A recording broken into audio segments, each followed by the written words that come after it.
Hi, Emma. Congratulations on your award. To start, I guess, get some live reaction from you on winning this global honor.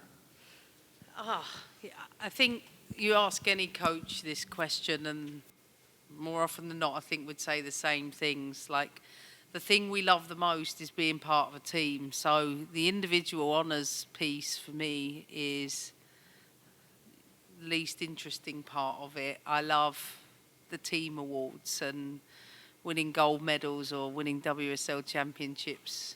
For me, is what gives me great satisfaction. However,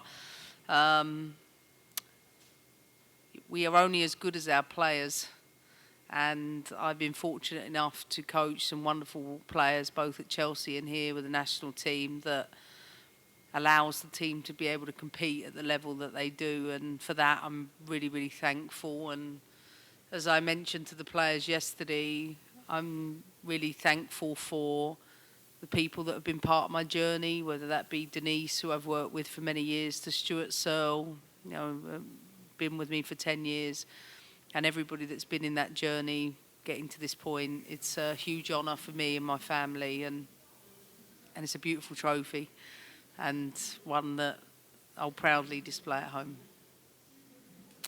What else for Emma in the room? Go ahead.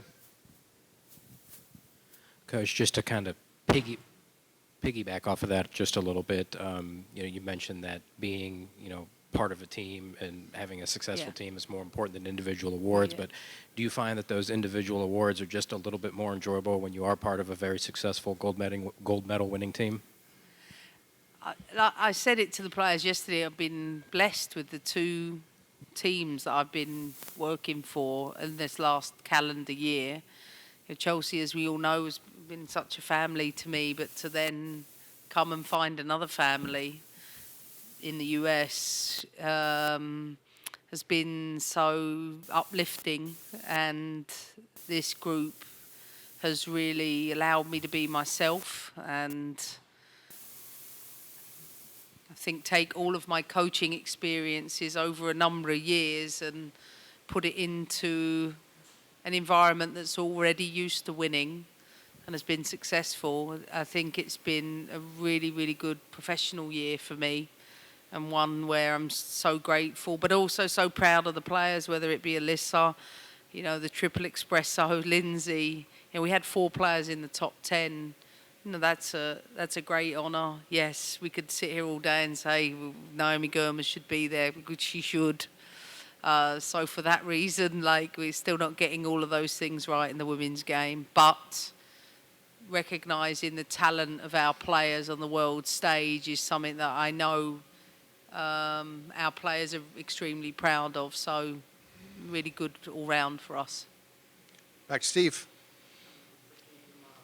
Games coming up Friday for a lot of players. Have you decided whether to hold them out tomorrow so they can return at full fitness for league matches, or is that something that has to be decided as things unfold? No, I took the decision. I presented to the head coaches in advance of this camp saying that no player would play in more than 2 full games, and no player that plays on Friday will play on a Wednesday. There's just one exception, that will be Rose Lavelle, because of her 100 cap ceremony. This was the game she chose, and for that reason she's starting. But as much as all these players want to play a long time, I'll probably only play Rose for 45 minutes tomorrow, just because I know how important and valuable she is for Gotham. Okay. Excuse me. Hi, Emma. I'm just wondering, how do you define roles for your 3 central midfield players? And are those roles fixed, or do they change based on personnel? Thank you. Well, this camp has been an experimental camp to look at different options. There'll be different players in the midfield tomorrow. Nothing's fixed. Competition at the highest level means that you are always evolving as a team. But of course, those players that have been with me the longest have some credit, because we got to see them work day in, day out, and obviously through a major tournament. But this is an opportunity for all those players to listen, it's tough. You know how much these girls want to play for their national team. Like, honestly, it fills me up every day when I hear the pride these players have for playing for the national team. I don't want people to be too tense when they got the jersey on. Like, I want them to enjoy themselves and, yes, carry out the tactical work we're asking, but do it in a way where it doesn't feel like it's the last time you're going to do it. When we got a window to start building, and this camp, along with the January camp, will be 2 opportunities for us to really see the bigger playing pool. Right there. Yep. Then we'll go to the back. Hi, Coach. Melanie with The Athletic. Of course, we talked back to the Ballon d'Or. Congratulations on the Thanks. award. And you mentioned how we're here. We're not at you're here and not in Paris to receive the award. But can you talk about why it's important for organizers potentially in the future to consider these windows so you could be there and so other players could also be there for the moment? Yeah, I mean, it'd be like running an Oscars, wouldn't it, or a Golden Globe without having any females present. Like, it just wouldn't happen. And I think that all too often it's an afterthought, to be honest with you. And I know that there's nothing, I can do to control that. If I'm honest with you, I'm happy to be with my team. I'm not really one for the glam, though I love Paris, but I'm happy to be with my team. But I think for those players and coaches, and it's the one industry moment they get recognised, and it's disappointing. But one that I did speak to the organiser about it, and they said that is something that will be changing in the future, and let's hope that is the case. In the back. You mentioned that Emma Sears was added to this roster because of her play during the NWSL season as a reward. Were you surprised with how she played the other night in her first appearance with the club? No, I think we've been watching. We've watched every game. As I say, we watch every single NWSL game every week between our coaching team. So Emma's form has been identified by many of us over a period. So we'd come to expect that. But it's not always easy when you get a debut at the top level. There's a lot of nerves that go with that, but she looked like she was having a great time. She was smiling on the touchline. That could very well have been anxiety, but she looked really excited to get in. And as I said, I think she's someone, she can play on the front line, play up top, she can play out wide. It's her first year as a pro. She just needs to keep doing what she's doing. As we all know, the best pros are the ones that do it day in, day out, week in, week out, year in, year out. And for her, this is just the very beginning. Hey, Emma. Hey. I know that there's a lot of planning in the works for 2027 and that kind of long-term look. How do you hold that with just kind of assessing the camp-to-camp needs of the team? Well, I think one of the things I did post-Olympics was broke down how I would apportion my time between now and December. So the starting point was, well, what does my time look like? And I made it clear that 50% of my time will be developing strategy, because that's the roadmap, and it's essential we do that. And then the vast majority of my job, beyond doing comms, is the player interaction. So we don't stop developing. I have a team of people around me that are responsible for developing the technical, the tactical, the analytical, the physical, in line with the overall team methodology. And I think because I've been able to, the great thing about going from the first camp to the second to the Olympics is staff-wise, we were together quite a lot. So we were able, come the end of Olympics, to set the direction for our future camps, including what we want to achieve tactically here versus what we want to achieve tactically when we get to England and the Netherlands game. This is a job that's always there, and here it doesn't change. It's just this might be my only window where I can work with multiple partners across the federation around the strategy for and the mission, the vision, the strategy for WNT, YNT, and it's all too easy to deviate from that and think solely in short term. But I want to set us up for success in the long term, so I want to stick to task with those things and have people around me that make me accountable to that. But I've got a great team with me that help with that too. Emma, going back to Sunday and the ability to come from behind in that game, I know one of the questions before you arrived was sometimes the team was a bit rigid and had trouble adjusting. So does that just kind of add more confidence to the bucket, being able to make the adjustments you made, both personnel-wise and tactically, in that second half? Yeah, I mean, I think I always say this, as the women's game is developing, you've got more players that play at the top level around the world. Like Iceland are 13 in the world. They beat Germany 3-0. They're no slouches. They're a good side. You then add good coaching, and good coaching out of possession first means that to break down an opponent, you have 90 plus minutes in which to do that. Often, when you're the dominant team, of course, we all want an ideal world scenario where we're multiple goals up in the first 15. But football isn't like that at the top level, and it's about winning the game over 90 plus minutes, and there has to be multiple parts to that. There's a game plan that goes out to play an opponent, but when you play the same opponent twice, like we do, that opponent changes something tactically. So you can't necessarily prepare for that in advance. They just like Iceland made adjustments for their wide players to be lower. So that meant the spaces weren't the same. But when you got a lot of different players in that don't know the triggers and the cues, sometimes it's hard to communicate that in the flow of the game.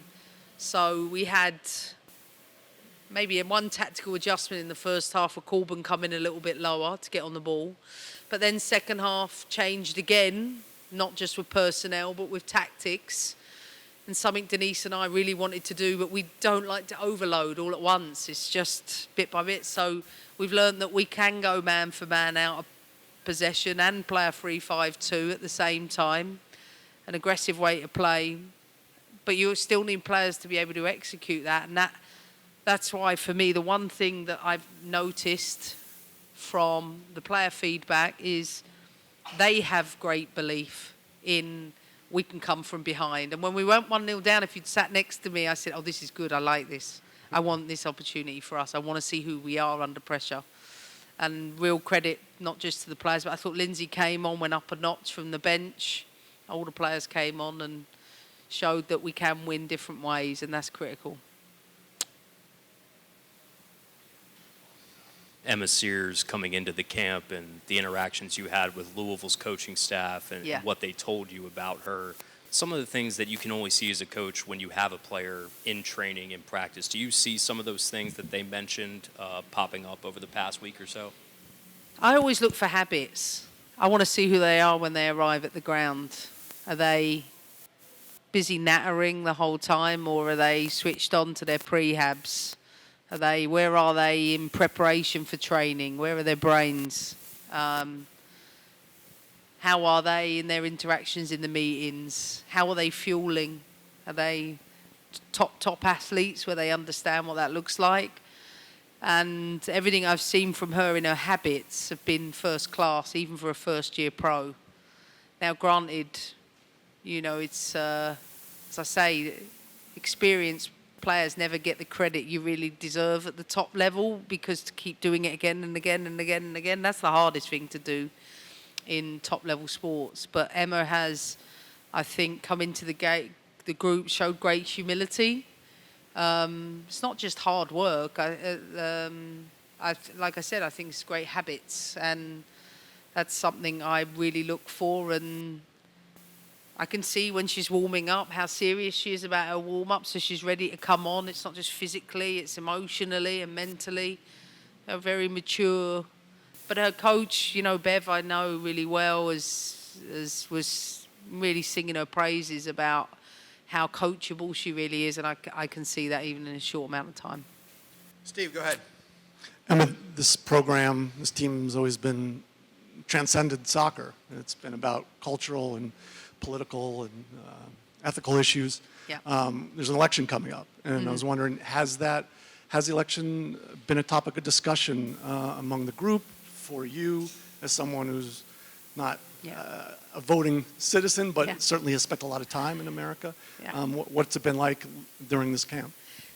You know what? We were talking about this before. There's actually been a fair bit of downtime because we've got 3 games. There's a lot more recovery. So I think there's been a lot of bonding with new players. I'm never privy to them conversations because we sit on, not intentionally, they want to sit with their mates. They'd always welcome me at the table, but they want to sit with their pals and chat whatever they want to during the lunch period. I can honestly say I haven't heard a single conversation about politics in the last week, but that's not to say they haven't been happening. They just haven't happened in a wider way. What I do know is happening is that it's trick or treat this evening for a young man who stood at the back of the room. His name's Harry, he's 6, and he's very, very big on trick or treat. So we have a big trick or treat going on tonight with the team, and thumbs up from my son. He's very much looking forward to that, and I think his political battle will be which room's got the most candy this evening. That's probably the only political battle we're going to face, I'm afraid. Can we know his costume? He's a skeleton. A skeleton. Scary one at that. Rose is apparently going to be there with a smoke machine and a strobe, she said. I said, he's 6. Rose, please. All right, real quick. We'll go to the online. Donald, go ahead. Thanks, Aaron, and hi, Emma. First, I want to echo my congratulations Thank you. on the Blonde Award. Tremendous achievement. Turning to Argentina tomorrow, it's your first time facing them as a coach. But the team last saw them back in February during the W Gold Cup group stage. In the early part of your tenure, how much do you rely on the input of the players who have played against some of these opponents before to shape your game plan for these matches? Well, first of all, I always value the input from the players. It's not just the opponents I don't know, but I have an analysis team around that will study things that coaches study. Players are often looking at themselves within games, whereas coaches watch the whole thing. So I'd say a combination. We're playing against, I expect, a 5-back system tomorrow. So a 5-4-1, which means they're going to be low, they're going to be congested, they're going to be compact. We have to be patient. The team know that we, in this camp, have been working a lot on the finishing phase part, the decision-making and execution in the last part of the pitch. So I'll be curious to see how we handle that. But once again, when you have multiple changes, sometimes it's hard to build off of some of the connections because we're forming lots of new partnerships all of the time. But I want to see intent, whether that's a change of tempo in the final third, whether it's the right decision in the right moment. I still think the individual decision-making pieces can be done well. So I will be looking for that and, among other things. Team is arriving, so last one goes to Jonathan Tannewald. Go ahead, JT. Thanks, Aaron. Hi, Emma. Hey. To go back to the Ballon d'Or subject for a moment, there's times when sort of the American chattering class and the European chattering class of people who observe the women's games, they sort of seem to be talking within each other and not necessarily bridging across to be able, the Olympics matter more in the United States than Europe, for example. We haven't over here seen all of the Champions League or all of the European domestic leagues in terms of broadcasts until relatively recently. And sometimes that translates into people looking at the results of some of the voting for the major international awards and saying, well, how'd that happen? And you've been on both sides of the Atlantic, obviously, plenty often over the years, and I wonder what you think bridges some of that gap and makes it so that everybody sees the same thing more and is voting off the same evidence. Well, I think, first of all, there's probably been only in the last 12 months that we're all able to access as much women's football as we like, to be in a position to see it with the same regularity we do the men's game. So the first is we need to keep making it accessible, whether it be a Champions League game versus La Liga, Femenina in Spain or Mexico. Like, I think accessibility is crucial. I think in terms of, listen, people are always going to be partisan about this. People in Europe, whether you're a fan of one team or another, is going to rank highly certain things over another. These are subjective awards, so they're not based on just wins and losses, and I never really know how they come about. And I tell Hyfe this, please don't ever put me on them voting panels, because I'd be useless at it for many reasons, though he does encourage me to be on them, simply because it's so subjective. Like, Barcelona players being in the top 3 and US players being in the top 10. Listen, they're all great players and they all deserve to be there. So always picking the best one, I find that really tricky. It's the same with coaching. Like, does Jonathan Heraldes deserve one? Yeah, he does. But I think the Brazil coach deserves one because he did a tremendous job in something. So it's like, I'm not the biggest fan of them because I feel that they create more division than unity. But I also understand, much like a major industry award, like an Oscar or whatever, a music award, that those things have to happen. I just think the biggest difference being is that there's 11 players on a team. But some would argue if you get Best Actress, there's 20 people in that supporting cast. So I don't know the right answer for it. I know that 50 journalists vote for it, but are those 50 journalists watching women's football at the same level they're watching the men's game? Probably not, but they also might not be able to as well. So I think it probably needs, it's not even a rethink, make women's football more accessible first. That's more important.